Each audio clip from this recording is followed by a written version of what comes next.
but hopefully this reclassification, which, by the way, polls at 82%, will help many of those patients live a far better life.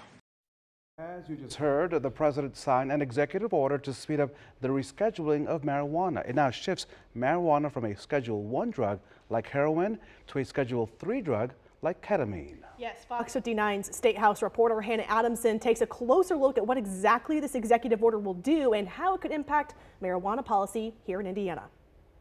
In one of the most significant federal level changes in drug policy, President Trump signed an executive order to expedite the process of reclassifying marijuana from a Schedule 1 to a Schedule 3 drug. I want to emphasize that the order I am about to sign is not the legalization, or it doesn't legalize marijuana in any way, shape. President Trump says the move will improve medical marijuana research and access to certain CBD products for medical purposes. We have people begging for me to do this, people that are in great pain. Now institutions will be more open and free to research and to be able to prove what we've been saying all along. Lucy Lumen is the chair of Indiana NORML, a group advocating for the complete legalization and decriminalization of marijuana. Lumen says while this executive order does neither, one of the things that it most impacts Indiana is a lot of our legislators have previously argued that there's no medical benefit.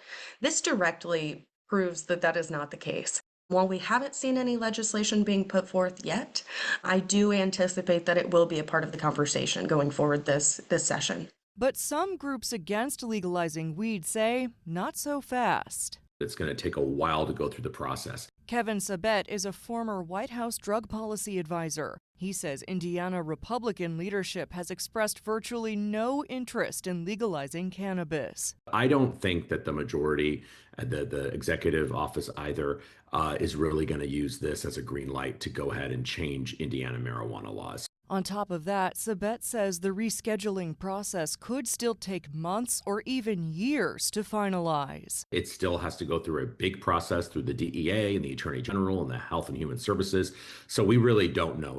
Indiana Attorney General Todd Rokita joining 7 other attorneys general expressing concerns with the decision. A joint statement reading in part, quote, "Since before President Trump took office, many of us have argued against the rescheduling of marijuana.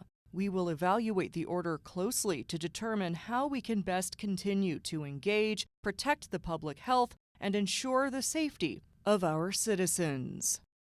As of Friday, no bills regarding marijuana policy have been officially introduced this session. The General Assembly will reconvene on January 5th. Reporting from Indianapolis, I'm Hannah Adamson. Hannah, thank you for that.